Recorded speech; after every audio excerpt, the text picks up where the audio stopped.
नमस्कार साथियों, स्वागत है आप सभी का हमारे YouTube चैनल पर। तो आज हम बात करने जा रहे हैं क्लास 9th के फर्स्ट चैप्टर के बारे में, जो कि हमारा नया सिलेबस आया है मैथ्स का या फिर और भी सारे सब्जेक्ट्स का। तो यहाँ पर हम क्लास 9th के मैथ्स के first chapter orienting yourself the use of coordinates, जो इस चैप्टर का नाम है, बुक नई आ गई है गणित मंजरी, उस बुक का ये फर्स्ट चैप्टर है हमारे पास, orienting yourself the use of coordinates. सबसे पहले तो इस नाम का मतलब समझते हैं कि ये चैप्टर हमें अपने नाम से क्या बताना चाह रहा है। Orienting your self, orienting your self मतलब ओरिएंट होना, अपने आप को ओरिएंट करना। ओरिएंट का मतलब अपनी सही पोजीशन का पता लगाना कि व्हाट इज अवर पोजीशन, या फिर हमारी जगह क्या है। हमारा मतलब जैसे मैप में होता है ना, जब हम कभी मैप देखते हैं तो हमारी उसमें कुछ पोजीशन होती है। तो वैसे ही ये चैप्टर हमें कह रहा है कि अपनी सही पोजीशन का पता लगाओ the use of coordinates, coordinate के यूज से। तो इसमें इस चैप्टर के नाम से कुछ कुछ आपको ये समझना चाहिए कि हम इस चैप्टर में पढ़ने जा रहे हैं कुछ पोजीशंस के बारे में, कि कैसे कोई चीज की, कोई ऑब्जेक्ट की पोजीशन का पता लगाते हैं, और उस पोजीशन के बारे में हम और क्या क्या एनालाइज कर सकते हैं। ये द यूज ऑफ कोऑर्डिनेट्स, जो कोऑर्डिनेट्स वर्ड आया है ये क्या है, इन सब चीज़ों के बारे में हमारा ये फर्स्ट चैप्टर हमको समझाने जा रहा है। तो इस चैप्टर को समझने के लिए अभी यहाँ पर इंट्रोडक्शन दे रखा है, तो आप देखेंगे इंट्रोडक्शन में, अगर आप लोगों ने बुक्स खरीद ली होंगी या फिर पीडीएफ के थ्रू भी देखा होगा, तो बहुत सारी हिस्ट्री इस चैप्टर के बारे में बता रखी है कि इस चैप्टर को लाने के लिए हिस्ट्री में क्या क्या डिफरेंट मैथमेटिशियन का क्या क्या रोल रहा। तो हिस्ट्री समझने से पहले थोड़ा हमको पहले चैप्टर तो समझ में आना चाहिए कि चैप्टर आखिर कहना क्या चाहता है। और चूंकि ये आपके लिए नया चैप्टर है, इससे पहले 8th क्लास वगैरह में ये चैप्टर नहीं रहा है, ये टॉपिक नहीं रहा है, तो पहले इस टॉपिक का एक बार ब्रीफ रिव्यू हम लोग ले लें, थोड़ा सा समझ लें, उसके बाद फिर हिस्ट्री को मैं फिर बताऊंगा।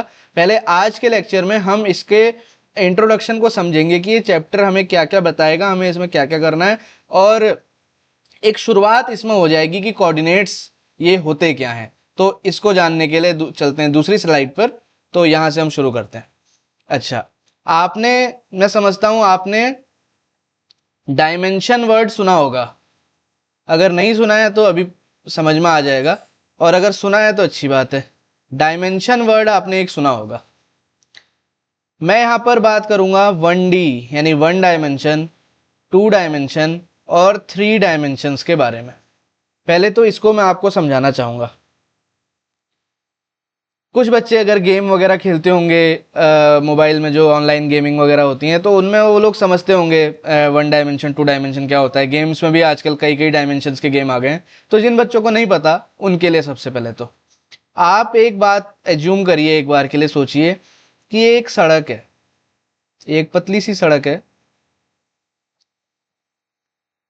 या फिर एक पतला सा रास्ता कह लीजिए, और इस पर एक आदमी चल रहा है, धीरे धीरे धीरे धीरे वो चल रहा है।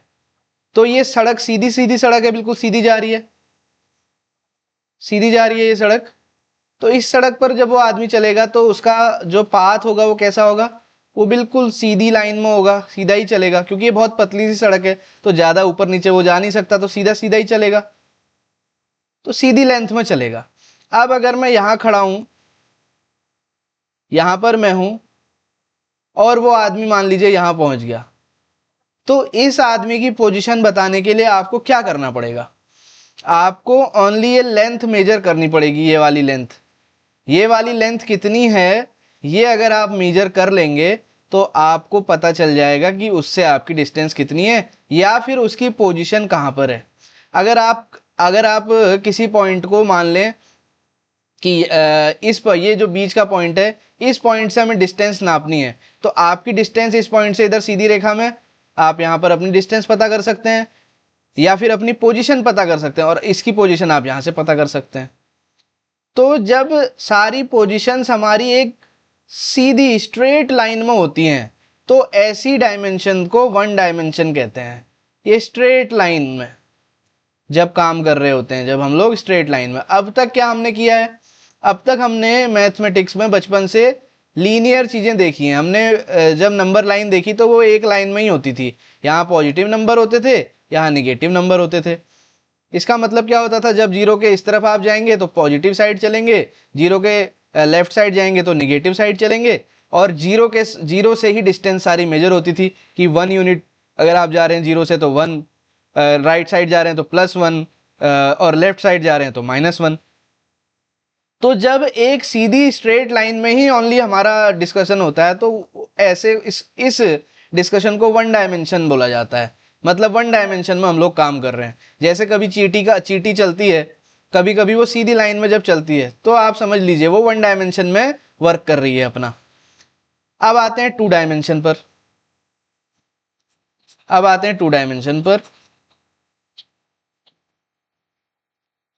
To dimension. अब टू डायमेंशन के बारे में सोचिए। मान लीजिए कि मेरे से एक तो सीधी लाइन खींचती नहीं है, मेरे साथ एक प्रॉब्लम है। रुकिए मैं कुछ और इंतजाम करता हूं।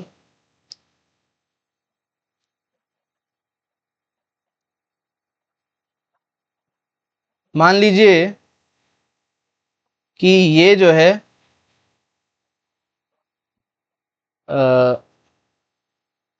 रुकना, हाँ 1 मिनट वेट करिए, 1 मिनट वेट करिए बस।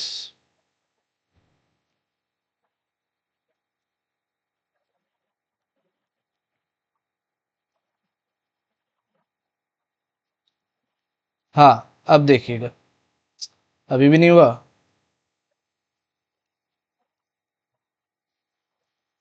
हाँ अब देखिएगा, ये मान लीजिए आपके घर में दीवार का एक कोना है, तो ऐसे ही सीधी लाइन होती है कोना, और ये वो वाली लाइन है जो फर्श से होकर के जाती है आगे तक। फिर इधर एक और कोना होगा, इस साइड से एक और कोना होगा, फिर ये वाली दीवार भी खड़ी की गई होगी ऐसे। ठीक है, अभी हम बस इतना ही साइड ले रहे हैं ओनली समझने के लिए। तो आप देखिए, तो ये वाला एरिया पूरा दीवार का एरिया है, जो दीवार आपके घर में होती है वो ये दीवार है पूरी।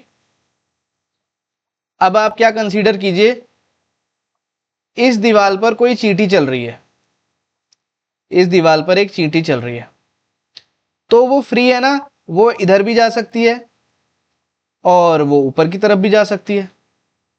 वो इस दीवार में कैसे कैसे मोशन कर सकती है। अगर वो चलने लगे तो वो ऐसे चल सकती है, अचानक से आप यहाँ पर कुछ उसको हाथ मार दें या फिर कुछ ऐसा रास्ता सा बंद कर दें उसके लिए, तो वो ऐसे ऊपर की ओर चल जाएगी। यहाँ कुछ कर दोगे तो ऐसे चलने लगेगी, फिर ऐसे चलने लगेगी, फिर ऐसे ऐसे ऐसे ऐसे। तो इसमें आप देख पा रहे हैं, जब मैंने सड़क वाला एग्जाम्पल लिया था तो उसमें आदमी या तो आगे चल सकता था सीधे या फिर पीछे चल सकता था सीधे, वो स्ट्रेट लाइन में ही चल सकता था। लेकिन जब आप यहाँ पर जब आपके लिए दो लाइनें हो गई यहाँ पर, ये अब ये स्ट्रेट लाइन नहीं रहा ना, ये तो आपका अब ये क्या बन गया, ये टू डायमेंशन बन गया, क्योंकि यहाँ पर आपके पास दो स्ट्रेट लाइन आ गई, एक ये और एक ये, और ये रीजन आपका बन गया जिसमें आपको चलना था। तो इस रीजन में आपके पास दो चॉइस है, या तो आप इधर जाएंगे या इधर जाएंगे या फिर इधर जाएंगे, कैसे भी आप मतलब चल सकते हैं।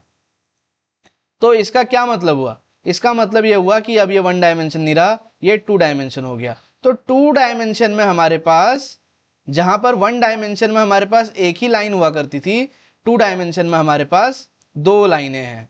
टू डायमेंशन में हमारे पास दो लाइनें हैं। ये अगर मैं इसको स्टार्टिंग पॉइंट जीरो मान लूं, इसको स्टार्टिंग पॉइंट जीरो मान लूं, और मान लूं कि यहां पर कोई चींटी है और आपसे पूछा जाए कि इसकी पोजीशन बताओ, तो मैं यहां से ऐसे इतना इसको मेजर कर लेता हूं, ये डिस्टेंस कितनी है, ये डिस्टेंस मेजर कर लेता हूं। तो ये था ना, मैं बोलूंगा कि जो ये जो सीधी लाइन है उसमें ये इतनी डिस्टेंस पर है, मान लो x डिस्टेंस है, और ये जो वर्टिकल लाइन है, वर्टिकल लाइन में ये मान लो y डिस्टेंस पर है।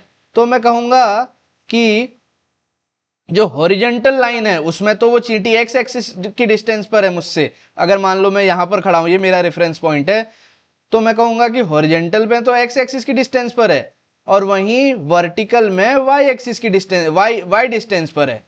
तो ऐसे में चींटी की डिस्टेंस बताऊंगा। तो मेरे को यहां दो पॉइंट मेजर करने की जरूरत पड़ रही है, x और y। जबकि जब सीधी सड़क पर होते थे तो वहां पर एक ही डिस्टेंस से पता चल जाता था। अगर रेफरेंस पॉइंट ये मान लूँ 0, तो अगर कोई आदमी यहाँ पर खड़ा है और ये डिस्टेंस उसकी मान लो x है, तो मैं बस बता दूं कि वो x डिस्टेंस पर है तो पता चल जाएगा।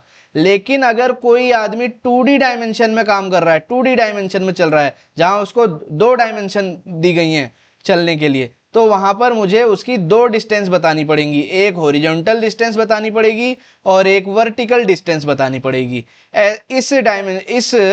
इस सिस्टम को क्या कहा जाता है? 2D कहा जाता है, 2 डायमेंशनल सिस्टम कहा जाता है। इस सिस्टम को 1 डायमेंशनल सिस्टम कहा जाता है। अब 3D क्या होता है? 3D के लिए आप एग्जाम्पल ले लीजिए एक बटरफ्लाई का, तितली का एग्जाम्पल ले लीजिए। तितली क्या कर सकती है?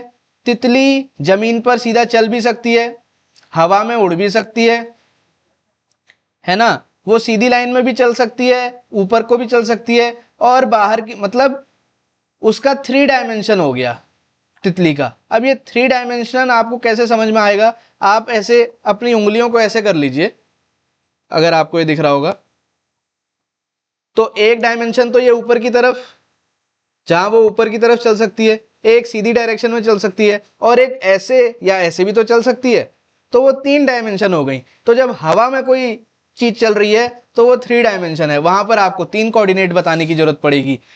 3 कोऑर्डिनेट बताने की जरूरत पड़ेगी, उसकी आपको लेंथ भी बतानी पड़ेगी, उसको आपकी हाइट भी बतानी पड़ेगी, और उसको आपकी विड्थ भी बतानी पड़ेगी।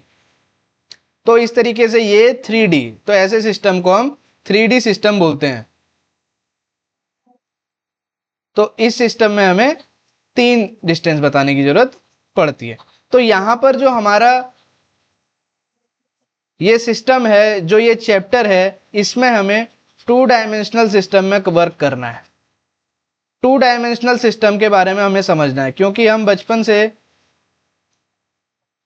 हम लोग नंबर लाइन के बारे में समझ चुके हैं कि नंबर लाइन यहाँ 0 से शुरू होकर के 1 2 3, तो अगर सीधी लाइन में डिस्टेंस हमें किसी की देखनी हो तो हम वो बता सकते हैं, या उस किसी की पोजीशन बतानी हो तो हम बता सकते हैं। अब 2 डायमेंशनल सिस्टम को हमें इस चैप्टर में समझना है, तो अब मैं आपको बताता हूँ 2 डायमेंशनल सिस्टम। 2 डायमेंशनल सिस्टम में वर्क करने के लिए अब आप यहां से नोट करना भी शुरू कर दीजिएगा, नोट भी करना शुरू कर दीजिए। 2 डायमेंशनल सिस्टम,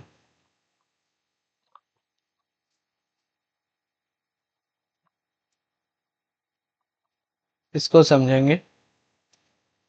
2 डायमेंशनल सिस्टम बनाने के लिए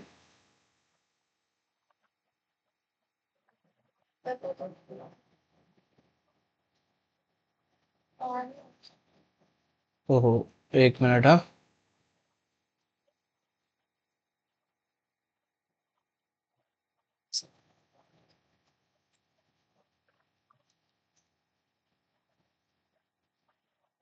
देखिएगा 2 डायमेंशनल सिस्टम बनाने के लिए क्या काम हमें करना है।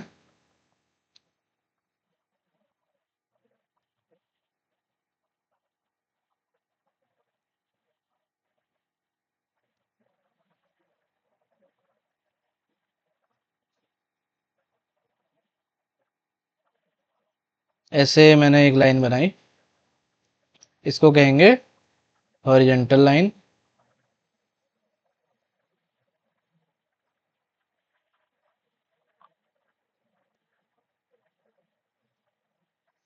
और ये लाइन हमारी कैसी होगी?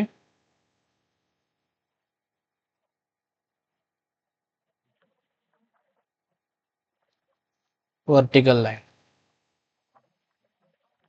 जैसे हम नंबर लाइन देखते थे, तो नंबर लाइन 0 से शुरू होती थी,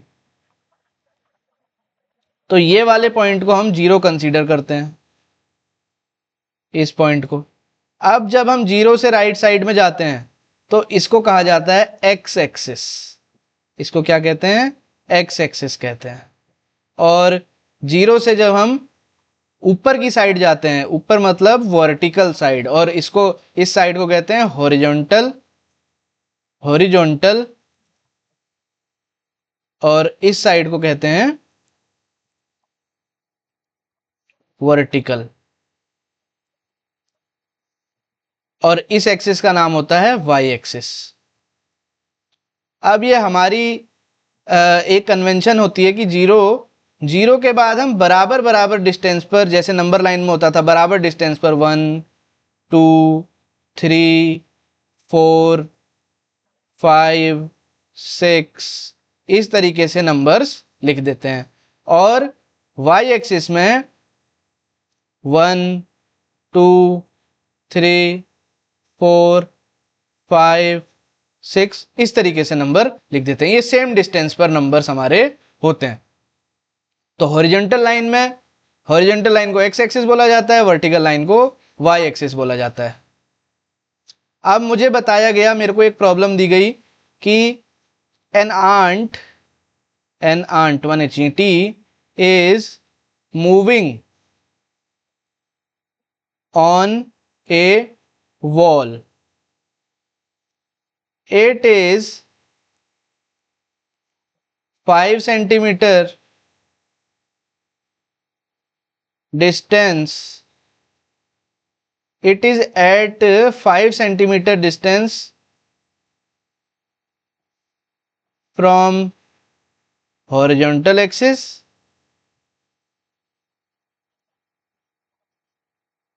from नहीं ऑन कर दीजिए, it is at 5 meter distance, it is at 5 centimeter distance on horizontal axis and 4 centimeter distance at vertical axis. Tell its position on two-dimensional system.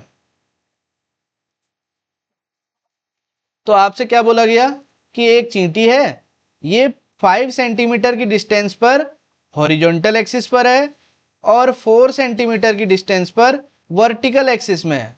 अब आपसे पूछ रहे हैं इसकी पोजीशन बताओ। तो टू डायमेंशनल सिस्टम में हम पोजीशन कैसे बताते हैं देखना। अब आपसे क्या बोला, 5 सेंटीमीटर की डिस्टेंस पर हॉरिजॉन्टल से है, तो हॉरिजॉन्टल एक्सिस कौन सी है, ये वाली है।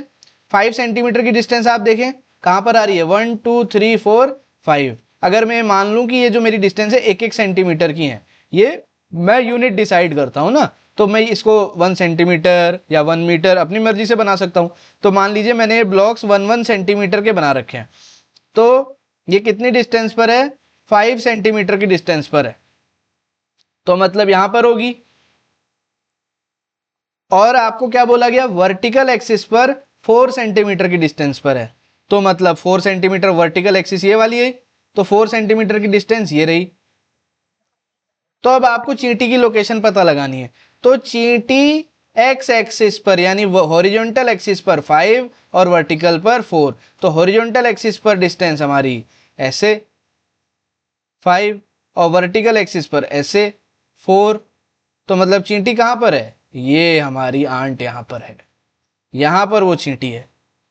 तो ऐसे आपको टू डायमेंशनल सिस्टम में पोजीशन का पता लगाना है, ये आपका काम है, ये आपको करना है। अब मैं आगे थोड़ा सा बढ़ता हूं,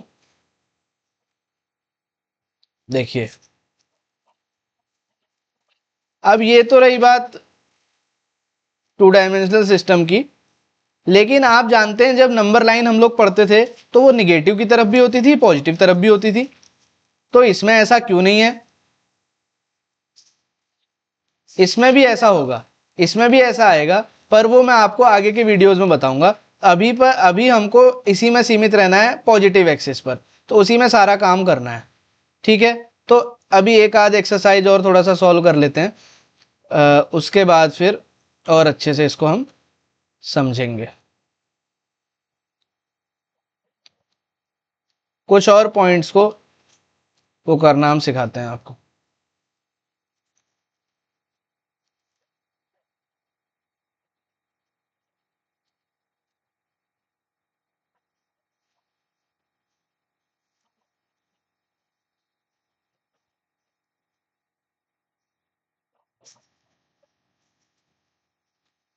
तो ये हमारी हॉरिजॉन्टल एक्सिस जिसको एक्स बोलते हैं, और ये वर्टिकल एक्सिस जिसको वाई बोलते हैं। अब आपको यहाँ पर हमने क्या बताया, इसको क्या बोला जाता है, जीरो, यहाँ पर 0 होता है। 0 के इधर 1 2 3 4 5। आज पहला लेक्चर है इसलिए मैं इसमें बहुत ज़्यादा टेक्निकलिटीज़ में नहीं जा रहा हूँ। कल से सारी डेफिनेशन, जो कल वाली जो वीडियो आएंगी उसमें डेफिनेशन वगैरह मैं लिखाऊंगा। आज ओनली इंट्रोडक्शन हम इस चैप्टर का कर रहे हैं। तो अब आपको मान लीजिए कोई व्यक्ति है जो कि 2 डायमेंशनल प्लेन में चल रहा है, तो उसकी डिफरेंट पोजीशन है। एक्स एक्सिस से डिस्टेंस 2 सेंटीमीटर और वाई एक्सिस पर डिस्टेंस 3 सेंटीमीटर। ये अब आपको शो करना है। एक्स में डिस्टेंस 1 सेंटीमीटर और वाई में 0 सेंटीमीटर।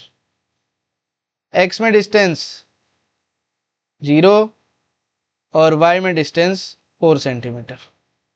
अब पहला पॉइंट बनाते हैं ए। हमसे क्या कहा गया, एक्स में कितना 2। अभी आप अच्छे से सीख लीजिए, एक्स में कितना 2, तो 2 कहां पर है एक्स में, ये वाला पॉइंट है, और वाई में 3। तो वाई से एक्स की तरफ जाएंगे 2, ये 2 डिस्टेंस हो गई ये वाली, और एक्स से वाई की तरफ जाएंगे, वाई में कितना था, वाई में 3 था, तो ये 3। तो यहां पर वो इंसान हमारा होगा, ये पॉइंट वो ए होगा। अगर x में 1 दिया है तो x में 1 क्या है, कलर चेंज कर देता हूं। x में, एक मिनट, x में b को येलो कलर से, x में 1 दिया है तो 1 कहां पर है, 1 ये रहा। और y में 0 है तो y में तो 0 ही है, अब आगे नहीं बढ़ना। तो y तो 0 यहीं पर है ना, तो ये x में ही ओनली पॉइंट है हमारा, तो 1 के पास ही है, तो ये b पॉइंट। और x में 0 y में 4, तो x 0 तो यही रहा ये वाला, और y में 4 ये है। तो ये पॉइंट हमारा c कहां पर है, c यहाँ इसके पास है। तो अगर किसी एक्सिस में 0 हो जाए तो फिर हम उस एक्सिस में पॉइंट कंसीडर नहीं करते, क्योंकि 0 के पास तो फिर है ही नहीं कुछ, 0 तो 0 पर ही रहेगा, है ना। तो अगर मुझे ऐसे दे दिया जाए कि x में 0 और y में 5, तो y में ही बस ये पॉइंट हमारा यहीं पर होगा। लेकिन अगर ऐसा दिया जाता है x में 4 और y में 6, तो x में 4 कहां पर है, ये रहा, और y में 6 कहां पर है, ये रहा। तो आप इनको मिलाने वाली एक रेखा खींचिए, दोनों तरफ से लाइन खींचिए, और आपको ये इसकी लोकेशन यहां पर मिल जाएगी। तो ये वाला पॉइंट अगर मैं इसको D बोल दूं तो ये D पॉइंट यहां पर है। तो ऐसे आपको ये 2 डायमेंशनल सिस्टम में पॉइंट्स को समझना है, ठीक।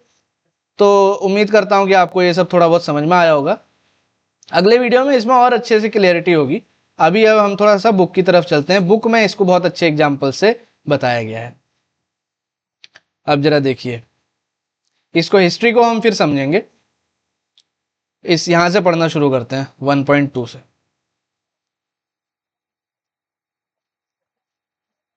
1.2 से पढ़ना शुरू करते हैं। लिखा है settling in. It is the beginning of the academic year and Riyan is both excited and nervous. जैसे आप लोग एक्साइटेड भी हैं, नर्वस भी हैं अपनी नई 9th क्लास के लिए, वैसे ये रियान नाम का लड़का भी 9th क्लास में आके एक्साइटेड था। द फैमिली है just moved to a new city. नई सिटी में फैमिली गई है। He and his sister Shalini will be attending a new school. वो नए स्कूल में जाने वाले हैं। Today Shalini will help him settle into the new environment. When someone is not able to see, this can be a very big challenge, but with their mother's transferable job, the siblings have done it often and it has become easier with each move. इसका मतलब क्या है कि जो रियान और शालिनी दोनों भाई बहन हैं, उनके जो मम्मी पापा, जो उनके पेरेंट्स हैं, उनका ट्रांसफ़र हो गया दूसरे सिटीज़ में। अब क्योंकि उसकी मम्मी का ट्रांसफ़र बार बार होता रहता है, तो उनको नए जो शहरों में जाने में ज़्यादा प्रॉब्लम नहीं होती, क्योंकि नए शहरों में वो लोग जल्दी रहना सीख लेते हैं, क्योंकि उनको आदत सी हो गई है नए स्कूल चेंज करना या फिर नए उसमें रहना। Shalini has just completed grade 9th। वो 9th क्लास पढ़ चुकी है, तो इसका मतलब है कि उसको ये वाला चैप्टर आता है। And this time she decided to put to use what she learned in coordinate geometry in mathematics to guide Riyan. अब वो रियान को ये जो चैप्टर कोऑर्डिनेट ज्योमेट्री उसने 9th क्लास में पढ़ा था, उसकी मदद से रियान को कुछ गाइड करेगी।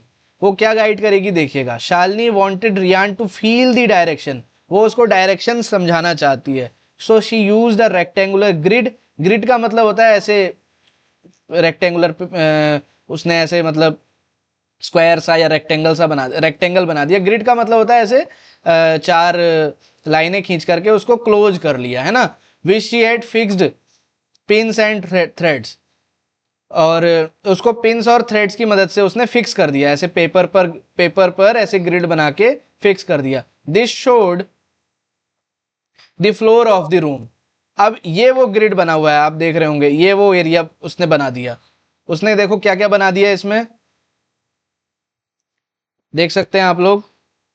उसने रूम में क्या क्या किया, उसने रूम के फ्लोर को समझाने की कोशिश की है कि यहां पर हमारा बेड होगा, यहां पर ये छोटी सी एक टेबल है, यहां से डोर है अंदर आने का, ये डोर है, ये वार्डरोब है, अंदर जाके जब यहां जाएंगे तो वार्डरोब मतलब जो अलमीरा टाइप की होती हैं वो सब है।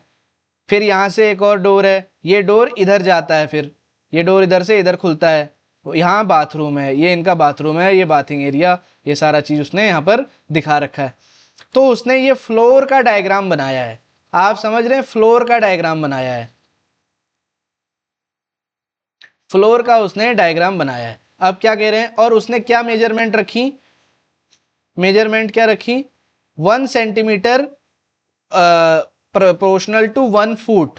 ये आपने कभी अगर मैप वगैरह पढ़े होंगे, मैप्स देखे होंगे 8th क्लास 7th क्लास में, तो मैप बनाने के लिए एक हम पैमाना फिट करते हैं ना, स्केल फिट करते हैं। स्केल का क्या मतलब होता है, देखिए देखिए, जो हमारा घर होता है या हमारी सड़कें होती हैं, उनकी तो बहुत ज़्यादा लेंथ होती है, घर हमारे बड़े बड़े होते हैं, तो क्या पेन पेपर पर हम उतना ही बड़ा डायग्राम बना सकते हैं क्या? तो हम एक प्रोपोर्शन में उनको सेट कर देते हैं कि 1 सेंटीमीटर जो होगा ना वो 1 फीट के बराबर होगा, 1 फुट के बराबर होगा। तो अगर हमारे घर की लेंथ 20 फुट है, तो कॉपी में हम उसको 20 सेंटीमीटर के इक्वल में दिखाने की कोशिश करेंगे, जिससे वो कम जगह घेरे और आसानी से हमको समझ में आए। तो इसीलिए हम उतनी ही लेंथ लेते हैं और वो ऐसा स्केल फिक्स कर देते हैं। तो यहाँ पर 1 सेंटीमीटर का मतलब 1 फीट होगा या 1 फुट होगा। ओके, तो अब देखिए आगे क्या हुआ। Let us examine figure 1.1 to understand the layout of the room. Notice that the only shows the map of the floor. Do you see why the position of the windows cannot be marked on this map? क्या आप समझ पाए कि Windows क्यों नहीं mark की गई हैं? विंडो इसलिए नहीं मार्क की गई हैं क्योंकि विंडो कैसे मार्क होंगी, जब इसने बनाया ही अपना जो फ्लोर है उसका डायग्राम अगर बनाया है, तो विंडो तो दीवारों पर होती है ना, विंडो फ्लोर पर थोड़ी ना होती है।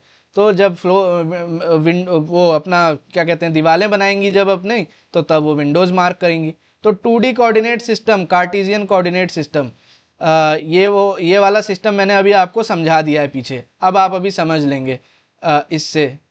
अभी देखिएगा, इसको समझते हैं। अब ये चित्र, ये अब हम डायग्राम से समझते हैं। अब उन्होंने वो बाथिंग वाला एरिया हटा के खाली बेडरूम का एरिया दे दिया। अब आप देख पा रहे हैं जो मैंने अभी आपको समझाया 2D सिस्टम, 2 डायमेंशनल सिस्टम, उसमें देखिए ये इन्होंने बताया एक्स एक्सिस है और ये वाली वाई एक्सिस, यहाँ पर इन्होंने लिख दिया Y axis.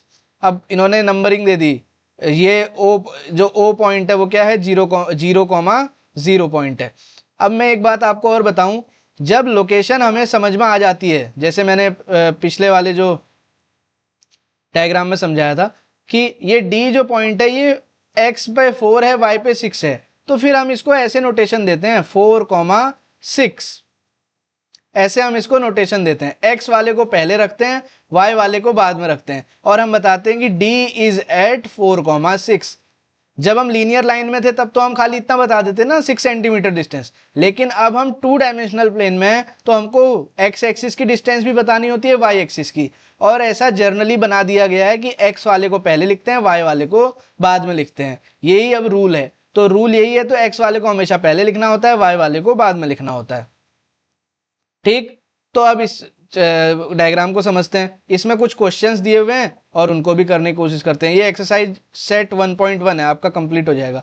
Shows Riyan's room with points O A B C marked its corner, the x and y axis are marked in the figure, point O is the origin. ये इन्होंने फिगर मार्क कर दिया। अब समझिए, अब समझिएगा, क्वेश्चन पढ़ते हैं क्या कह रहा है। पहला वाला, if D1 R1 D1 represents the door to Riyan's room. How far is the door from left wall? Left wall means y axis of the room. How far is the door from x axis? अब देखिएगा, जो आपका D1R1 है, पहले तो D1R1 पहचानिए कहाँ है diagram में। ये रहा D1 और ये रहा R1। D1 के लिए आपको क्या बताया है? D1 के लिए आपको क्या बताया? अगर आपको डायग्राम में शो हो रहा है तो ध्यान से देखिए, दिख रहा होगा आपको, आप लोगों को। ये D1 है और ये R1 है। तो D1 यहां पर x एक्सिस पर 8 पॉइंट पर दिया हुआ है, दिख रहा है आपको, +8, यानी x एक्सिस पर जो D1 है वो D1 x एक्सिस पर है 8, और y एक्सिस पर तो नहीं है ना ये पॉइंट, तो 8,0 y एक्सिस पर 0 हो गया। और R1 के लिए उन्होंने ये 11 और 12 के बीच में दिया है, तो ये क्या हो गया 11.5,0, क्योंकि ये भी y पर नहीं है, ओनली x एक्सिस पर ये पॉइंट बना हुआ है, ये वाला पॉइंट है ना। तो अब आपसे क्वेश्चन क्या किया, क्वेश्चन दोबारा देखते हैं। If D1R1 represents the door, तो ये जो इतना एरिया इन्होंने बनाया है ये उसका डोर है, ये यहां से यहां तक है ना, ये सीधी लाइन होगी D1R1, ये वाला डोर है उसका। तो अब आपसे पूछ रहे हैं D1R1 represent the door, how far, कितना दूर है is the door from the left wall. Left wall कहां पर है? लेफ्ट साइड ये वाली होगी, लेफ्ट साइड में 0 से ये कितनी डिस्टेंस पर है। How far is the door from the left wall of the room, how far is the door from the x axis. अब आप इस क्वेश्चन से समझिए कि how far is the door from the y axis, तो y axis तो ये वाली थी, इस वाई एक्सिस से ये कितनी डिस्टेंस पर है, तो वाई एक्सिस यहां से शुरू हुई, तो यहां से कितनी डिस्टेंस पर है, 1 2 3 4 5 6 7 8 डिस्टेंस पर आते ही आपका कौन वॉल, सॉरी आपका डोर शुरू हो जाएगा। तो इसका आंसर क्या हुआ, डिस्टेंस फ्रॉम वाई एक्सिस कितनी हो गई 8। अब आपको उसने बताया था ना कि ये 1 सेंटीमीटर का मतलब 1 फुट है, तो 8 फुट ये हो गया। अब दूसरे में क्या बोल रहा है, how far is the door from x axis, x axis से कितना दूर है, तो एक्स एक्सिस से कितना दूर है, ये डोर तो एक्स एक्सिस पर ही है, ये एक्स एक्सिस से दूरी पर कैसे होगा, ये तो एक्स एक्सिस पर ही है, तो उसी पर है, तो कितना दूर है कहेंगे हम, इट इज, यहां पर लिख देता हूं answer, it is on the x axis, on the x axis, so it is 0 foot distance from x axis, है ना। इसको आप नोट कर लेंगे, मैं मिटा देता हूं। तो ये आपका पहला हो गया।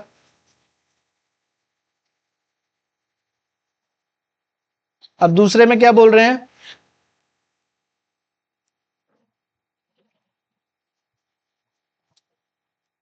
दूसरा, what are the coordinates of D1, D1 के कोऑर्डिनेट्स क्या क्या हैं। तो D1 पॉइंट मैंने बताया आपको, ये जो पॉइंट अब आपके आते हैं ना D4,6, या फिर हमने B बनाया, B के कोऑर्डिनेट्स क्या हुए, x पे 1 y पे 0, A के कोऑर्डिनेट क्या हुए 2,3, ये अब कोऑर्डिनेट कहलाते हैं, इनको कोऑर्डिनेट बोला जाता है ना। तो ये जो D1 है इसके कोऑर्डिनेट क्या हुए, D1 के x पर 8 था और y पर 0 था, तो 8,0, तो D1 के कोऑर्डिनेट क्या हुए, D1 इक्वल्स टू 8,0। थर्ड में क्या बोल रहे हैं, if R1 is the point 11.5,0, how wide is the door. देखिएगा, D1 टू R1, ये R1 का आपको बता दिया 11.5 है। अब आपसे पूछ रहे हैं how wide is the door, तो यहां पर D1 था और यहां कहीं मान लीजिए R1 है, ये 8 है और ये 11.5 है, अगर अब आपको इसकी वाइडनेस फाइंड करनी है, वाइडनेस का मतलब होता है ये चौड़ाई कितनी होगी, तो इतनी पूरी लेंथ 11.5 से आप अगर 8 माइनस कर देंगे तो आपको ये ब्रेथ मिल जाएगी। तो कितना वाइड है इसके लिए आप क्या करेंगे, 11.5 माइनस 8। या फिर आप ऐसे भी समझ सकते हैं, ये कोऑर्डिनेट 8 है, 8 से 11.5 तक जा रहा है, तो ये डिस्टेंस कितनी है 1, 8 से 9 तक की डिस्टेंस 1, फिर 9 से 10 की डिस्टेंस 1, फिर 10 से 11 की डिस्टेंस 1, फिर 11 से 11.5 की डिस्टेंस 0.5 यानी हाफ। तो 1 + 1 + 1 3, 3 + 0.5 3.5। तो आप सीधे सीधे ऐसे भी समझ सकते हैं या फिर माइनस करके भी लिख सकते हैं कि 3.5 फुट की डिस्टेंस होगी। अब आगे क्या बोल रहे हैं, do you think this is a comfortable width for the room door, if a person in a wheelchair wants to enter the room will he she be able to do so safely. अब ये समझिए कि क्या ये comfortable width है, हमें एक door से अंदर जाने के लिए कितनी विड्थ की जरूरत है, जितना हमारे ये कंधों की लेंथ होगी उतने, उससे थोड़ा सा ज्यादा होगा तो हम कंफर्टेबल ही निकल जाएंगे, इतनी चौड़ाई की हमको चाहिए होती है। तो जिसके लिए 3.5 फीट होगा, अब मेरे ख्याल से तो ये कंफर्टेबल है, इतना काफी होता है, इससे हम आसानी से निकल जाते हैं। If a person in a wheel chair, और व्हील चेयर भी लगभग इतनी ही ब्रेथ की होती है, विड्थ की होती है, तो ये भी आसानी से निकल सकता है। देखिए क्वेश्चन हमको ये भी समझा रहा है कि व्हील चेयर ही क्यों उन्होंने मेंशन किया, क्योंकि जो फिजिकली एबल्ड लोग हैं उनके लिए हमें सोचना चाहिए कि क्या हमारे स्कूलों में रैंप बने हुए हैं, क्या हमारे स्कूल में जो सीढ़ियां हैं उनमें अगर कोई फिजिकली डिसेबल्ड आदमी बच्चा आ गया तो वो कैसे चढ़ेगा, क्योंकि सीढ़ियों से तो हम ऊपर चढ़ लेते हैं, लेकिन अगर कोई पैरों से प्रॉब्लम है जिसको, या जिसको दिखाई नहीं देता, क्या वो चढ़ पाएगा, तो उसके लिए क्या रैंप की सुविधा है, यदि नहीं है तो क्या स्कूल वाले इसके लिए कुछ प्रयास कर रहे हैं। तो ये सारी चीजें हैं, क्या हम अस्पतालों में जाते हैं तो क्या वहां रैंप आपको दिखाई देते हैं, तो ये आप इस चीज के लिए भी सेंसिटिव हो सकें, तो ये नई किताबों में इस पर काफी फोकस किया गया है, तो ये चीजें मेरे को अच्छी लगी पर्सनली। तो फोर्थ क्वेश्चन देखते हैं, B1 and B2 represents the end of the bathroom door. Is the bathroom door narrower or wider than the room door? अब देखिए B1 और B2 कहां पर हैं, डायग्राम में देखते हैं। बाथरूम के डोर, ये रहा B1 और ये रहा, सॉरी ये रहा B2 और ये रहा B1, ठीक। अब B1 के कोऑर्डिनेट्स निकालने की कोशिश करते हैं। B1 देखिए, ये B1 है तो यहां पर 1 है, यहां पर 2 है, तो 1 और 2 के बीच में क्या होगा 1.5, लेकिन ये y एक्सिस है, ये ध्यान दीजिए, ये y एक्सिस है, तो y एक्सिस में y वाला कोऑर्डिनेट होता है, तो x वाले को पहले लिखते हैं, तो इसके कोऑर्डिनेट क्या होंगे 0,1.5, और B2 4 पर है तो इसके 4 0,4 ये कोऑर्डिनेट्स होंगे।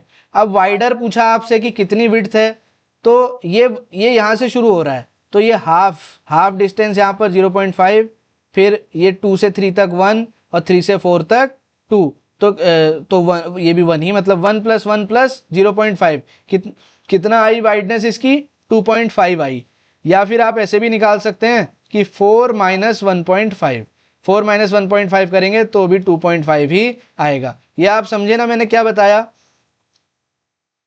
अगर आप इसको और मैं जूम कर देता हूं अच्छे से, अगर आप जूम करके देखें तो ये B1 है, ये वाला B1 है, तो B1 कहां पर है 1 और 2 के बीच में यानी 1.5, और ये B2 है यानी यहां पर 4 पर, ठीक। तो ये 1.5 से 2 तक की कितनी डिस्टेंस होगी 0.5, ये 2 से 3 तक 1 डिस्टेंस, और 3 से 4 तक फिर से 1 डिस्टेंस, तो 1 + 1 2.5, तो इसकी वाइडनेस कितनी आई डोर की 2.5 आई। और ये वाला जो रूम का डोर था, ये वाला, इसकी वाइडनेस हमने फाइंड करी थी, वो कितनी आई थी 3.5 आई थी। तो कौन वाइडर है, रूम वाला डोर वाइडर है ना। तो is the bathroom door narrower और wider than the room door, तो बाथरूम डोर की जो लेंथ आ गई वो कितनी आ गई, सॉरी जो विड्थ आ गई वो कितनी आ गई 2.5, और जो रूम डोर था उसकी 3.5 थी। तो ये जो बाथरूम वाला है ये क्या है, ये नैरोवर है उससे, यानी रूम से, यानी कि ये वाला नैरो है यानी कम है ना। हाँ, तो ये वाली एक्सरसाइज हमारा जो ये फर्स्ट एक्सरसाइज थी, यहाँ पर एक्सरसाइज सेट 1.1 ये कंप्लीट हुआ। इस चैप्टर में अभी हमने बस यही जाना कि एक्स एक्सिस और वाई एक्सिस में कैसे रिप्रेजेंट करते हैं। अगले वीडियो में मैं आपको जो ये कार्टेशियन प्लेन वर्ड अभी बीच में आया था उसके बारे में मैं समझाऊंगा कि ये कार्टेशियन प्लेन क्या होता है, कार्टेशियन नाम कहां से आया है ना, और ये प्लेन कैसे बनता है, और क्या नंबर लाइन पर जो निगेटिव होते हैं जब जीरो के लेफ्ट में हम जाते हैं -1 -2, तो क्या 2D प्लेन में ये निगेटिव नंबर भी पॉसिबल होते हैं, ये कैसे इनको शो किया जाता है, ये सारी चीजें मैं अगली वीडियो में बताऊंगा। तब तक के लिए आप इसको रिवाइज कीजिए, आप इसको अच्छे से समझिए। अगर कोई चीज अगर आपको समझ में नहीं आती है तो कमेंट बॉक्स में लिखिए, जिससे कि मैं आपकी और हेल्प कर सकूं। और अपना और अपनों का बहुत बहुत ख्याल रखिए। मिलते हैं जल्दी नई वीडियो में। बहुत बहुत धन्यवाद।